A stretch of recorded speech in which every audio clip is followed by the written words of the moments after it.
तो समझ छात्राओं का एमडी टेक्निकल क्लास में बहुत बहुत स्वागत है। तो स्टूडेंट, आज का जो टॉपिक है, जो मुद्दा है, वो काफी महत्वपूर्ण है, खास तौर से उन छात्रों के लिए जो कि हिंदी मीडियम से हैं और डिप्लोमा के स्टूडेंट हैं। क्योंकि जो बच्चे बीटेक के हैं उनको कोई दिक्कत नहीं है, क्योंकि उनकी इंग्लिश ठीक ठाक रहती है, कोई समस्या नहीं होती है पढ़ने लिखने पेपर देने में। पर जो छात्र या जो स्टूडेंट डिप्लोमा के हैं और हिंदी मीडियम के हैं, उनके सामने कहीं ना कहीं प्रॉब्लम सामने आ ही जाती है। कब? जब उनका सपना जूनियर इंजीनियर बनने का है, ठीक है ना। क्योंकि जूनियर इंजीनियर की तैयारी जब वो करते हैं, चाहे ऑफलाइन की बात करें चाहे ऑनलाइन की बात करें, वो ऐसा उनको फील होता है कि सामने जो टीचर्स हैं वो बहुत बातें इंग्लिश में कर रहे हैं या बहुत चीजें इंग्लिश में लिख रहे हैं। तो वो बच्चा जो है वो परेशान होने लगता है, यार कि मैं कॉन्सेप्ट पे पहले फोकस करूं या पहले मैं लैंग्वेज को चेंज करूं। टीचर्स ने इंग्लिश में क्या बोला क्या लिखा उसको मैं पहले हिंदी में कन्वर्ट करूं, फिर उसके बाद जो कॉन्सेप्ट उन्होंने बताया उस पर मैं फोकस करूं। तो ये एक बहुत बड़ी समस्या है। और ध्यान रखिएगा, ये समस्या किसी एक या दो छात्र की नहीं है, ये लगभग 80% विद्यार्थियों की यही समस्या है कि सर अचानक से इंग्लिश से हिंदी में आने में समस्या हो रही है और हमारे पास इतना भी समय नहीं होता। किसी घर वाले 10-12 साल 20 साल के लिए तैयारी करने के लिए नहीं समय देते हैं। बहुत दिया तो 1 साल या बहुत दे दिया तो 2 साल तैयारी करने को देते हैं, इतना ही दे पाते हैं, है ना। तो ये एक समस्या है कि सर हिंदी के मीडियम के होने मतलब डिप्लोमा हिंदी मीडियम के होने के बावजूद हम क्या करें कि हमें जूनियर इंजीनियर की तैयारी करने में समस्या ना हो। तो सभी बच्चे की ध्यान सुनिएगा मैं जो बोल रहा हूं। देखो बच्चों, हम लोगों ने बहुत ज्यादा समय ऑफलाइन पढ़ाया है। ऑफलाइन का मतलब बच्चा हमारे सामने आया, हमारे सामने बैठ के पढ़ना स्टार्ट किया और हमारे सामने ही वो पढ़ाई पूरा किया। बहुत से बच्चे सेलेक्ट हुए, बहुत से नहीं हुए, बहुत स्टूडेंटों ने बीच में ही क्लास छोड़ दिया, चले गए। उनको लगा कि उनके बस की नहीं है, खासतौर से वो हिंदी मीडियम के स्टूडेंट थे। तो मैं आप लोग से यही कहूंगा कि देखिए, एक चीज ध्यान रखिएगा, एक होता है तैयारी करना, एक होता है सिलेक्शन लेना। तो तैयारी करना और सिलेक्शन लेने में बहुत ज्यादा अंतर है। आप नहीं समझ पाए मैं क्या बोला? मैंने ये कहा कि तैयारी करने के लिए हमें कोई दिक्कत नहीं है, हमें कोई चीज आए चाहे ना आए, हम पढ़ें चाहे ना पढ़ें, कोई प्रॉब्लम नहीं है, तैयारी कोई भी कर सकता है। पर अगर हम बात करें सिलेक्शन लेने की, तो सिलेक्शन के लिए आपको अपने कंफर्ट जोन से बाहर आना पड़ेगा। आरामदेह जो आपकी स्थिति है उससे आपको अपने आप को बाहर निकालना ही पड़ेगा। ये मत सोचिए कि आपकी इंग्लिश पुअर है इस वजह से आपके साथ ऐसा हो रहा है ना। जिन्होंने भी सिलेक्शन लिया वो किसी न किसी प्रॉब्लम से लड़ के ही आगे आते हैं, है ना।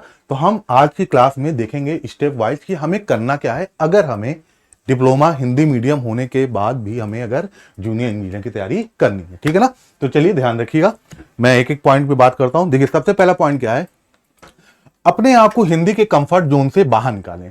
और याद रखिएगा, देखिए क्या लिखा है, याद रहे जिन्होंने भी सिलेक्शन लिया है वो अपने आप को कंफर्ट जोन से बाहर निकाल कर ही कामयाब हुए हैं।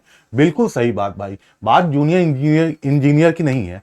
दुनिया का कोई भी परीक्षा हो, कोई भी प्रतियोगी परीक्षाएं हैं जितने भी हुए हैं आज तक, उनमें जो छात्र एवं छात्राएं जो सिलेक्शन लिए हैं वो कोई ना कोई उनका कंफर्ट जोन होगा और उससे वो बाहर निकल के ही लड़ाई लड़ के कामयाबी हासिल किए हैं। तो आपको तो बस हिंदी और इंग्लिश का ही तो प्रॉब्लम है ना, ठीक है। तो इससे बाहर निकला जा सकता है, इनसे बाहर निकलिए, उलझिए नहीं, उसी में डूबे मत रहिए, अपने कंफर्ट जोन में पड़े मत रहिए। करना क्या है ध्यान समझिएगा। अच्छा, क्यों जरूरी है भाई हिंदी के कंफर्ट जोन से बाहर आना? क्यों जरूरी है? आप कहेंगे ना सर, आप कह रहे हैं कि हिंदी के जोन से बाहर आओ, क्या उसका उद्देश्य कुछ ना कुछ होगा? तो देखिए, जितने भी बेटा आपके स्टैंडर्ड बुक हैं वो सभी इंग्लिश में आते हैं। अगर मैं इलेक्ट्रिकल की बात करूं तो जैसे पीएस भीमराव मशीन की हो गई, अजय नागराथ हो गए, ऐसे बहुत से ही आपके बुक हैं जो आपके इंग्लिश में आते हैं, हिंदी में अवेलेबल ही नहीं है। और जो आप क्या कहते हैं डिप्लोमा में हिंदी में पढ़ रहे हैं किताबें, वो किताबें मैं ये नहीं कह रहा हूं कि बेकार है, वो अच्छी हैं पर सेमेस्टर के लिए। और जब हम प्रतियोगी परीक्षाएं की बात करें, कॉम्पिटेटिव एग्जाम की बात करते हैं, तो उसके लिए वो किताबें आपका उतना साथ नहीं दे पाती हैं, ठीक है ना। पहला पॉइंट कि किताबें आपको अगर अच्छी पढ़नी है, स्टैंडर्ड किताब पढ़नी है, तो वो आपको इंग्लिश में ही है। दूसरी चीज, ऑफलाइन या ऑनलाइन के सभी टीचर्स जो टेक्निकल टर्म्स है ना उसको इंग्लिश में ही रख के चलते हैं।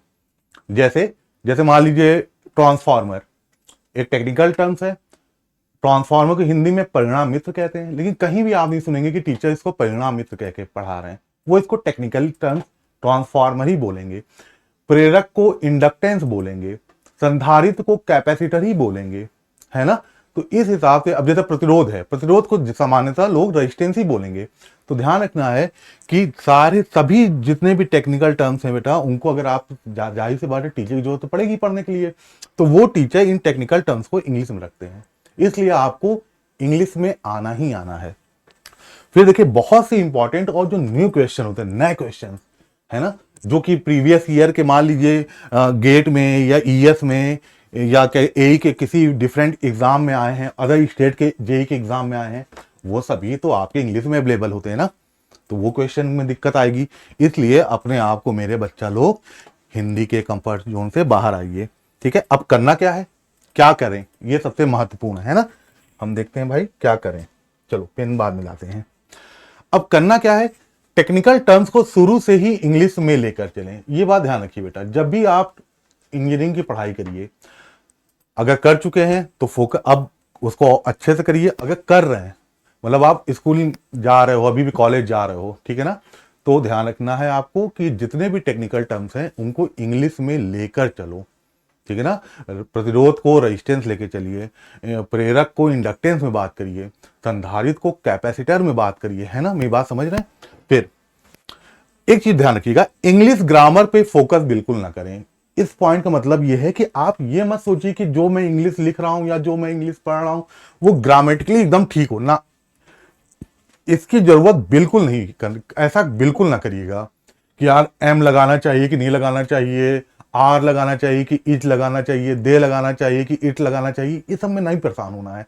आप बस ध्यान रखिएगा टेक्निकल टर्म्स को इंग्लिश में लेके चलिए, बाकी ग्रामर पे फोकस ना करिए। अब आप ध्यान देंगे, देखिए बेटा ऐसा ध्यान सुनिएगा, जो बच्चे बीटेक करने जाते हैं, ठीक है ना, या इंग्लिश से डिप्लोमा करने आए हैं, वो बहुत से ऐसे बच्चे हैं जो कि हिंदी मीडियम से 12th किए हैं, उसके बाद वो बीटेक करने जाते हैं या इंग्लिश मीडियम से डिप्लोमा करने जाते हैं। तो क्या उनको डायरेक्ट इंग्लिश मिलती है ना, क्या वो छोड़ देते हैं क्या अपना बीटेक या डिप्लोमा? नहीं ना, यानी कि वो उससे लड़ते हैं ना। तो वही काम आपको करना है, और जब आप ये काम करोगे ना तो आप महसूस करेंगे कि ज्यादा नहीं 2 से 3 महीने, बस ये 2 से 3 महीने की लड़ाई है, जिसको या तो आप लड़ चुके होंगे तो मेरी बात समझ रहे हो, या लड़े ही नहीं होगे। इसलिए 2 से 3 महीने आप जब ये ऐसा करेंगे तो आपको 70%, लगभग 70% आपकी समस्या जो है इंग्लिश की वो सॉल्व हो जाएगी। और ध्यान रखिएगा, अब देखिए होता क्या है ना, जैसे हम लोग को लगता है यार कि इंग्लिश में बहुत करोड़ों वर्ड होंगे जिनकी हिंदी हमको पता होनी चाहिए, है ना, तो ही हमारा काम चलेगा। ऐसा बिल्कुल नहीं है। अगर मैं बात करूं इलेक्ट्रिकल इंजीनियरिंग की, ठीक है ना, तो शुरुआत के लिए 50 से 60 वर्ड ऐसे हैं जिनको अगर हम याद कर लें तो हमें ज्यादा समस्या नहीं होगी इंग्लिश में पढ़ाई करने में। जैसे एक एग्जांपल से मैंने बताया आपको, जैसे इंक्रीज लिखा, इंक्रीज मतलब याद कर लेना होता, बढ़ाना, बढ़ाना मतलब इंक्रीज करना, घटाने का मतलब डिक्रीज करना, मोर मतलब ज्यादा, लेस मतलब कम, ठीक है ना। ऐसे गेन मतलब प्राप्त करना, प्रोवाइड मतलब देना, कांस्टेंट मतलब नियत, वेरिएबल मतलब परिवर्तनशील। ऐसे ही अगर आप 40-50 वर्ड हैं, अगर इन पे आप कमांड कर लिए ना, तो आप समझिएगा कि आपको बहुत हद तक आपकी ये प्रॉब्लम सॉल्व हो जाएगी। और मेरी बात मानिए 2 से 3 महीने में आपके 70% ये जो लैंग्वेज की प्रॉब्लम है ना वो दूर हो जाती है। ठीक है ना, इतनी बात समझे। चलिए अब आगे चलते हैं।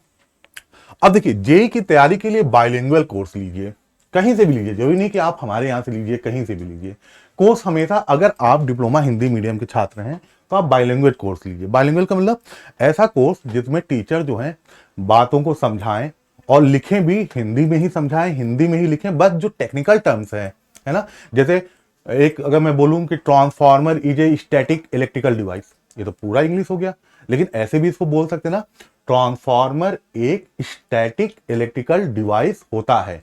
तो देखो यहाँ हिंदी भी है और टेक्निकल टर्म्स जो हैं वो इंग्लिश में भी हैं। तो ऐसा आप कोर्स ले सकते हैं। अब बात ध्यान सुनिएगा, कल से यानी कि 20 मई से मंगलवार से एसएससी जेई की जो बच्चे तैयारी कर रहे हैं, ठीक है, नहीं भी कर रहे हो, आप देखना चाहते हो, जो सोच रहे हैं कि नहीं मुझे आगे करना, सेकेंड ईयर में होंगे, थर्ड ईयर में होंगे, तो अगर आप चाहते हो तो कल 20 मई से हम लोग इंजीनियर्स एक्सप्रेस नाम का एक फ्री बैच ला रहे हैं यूट्यूब पे। एमडी टेक्निकल क्लासेस के यूट्यूब चैनल पे आपको फ्री में ये बैच मिलेगा। इस बैच में 3 बजे, दोपहर 3 बजे शैलेंद्र सर जीके जीएस लेके आ रहे हैं।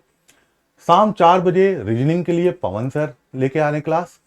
शाम 6 बजे मैं लेके आऊंगा इलेक्ट्रिकल की क्लास।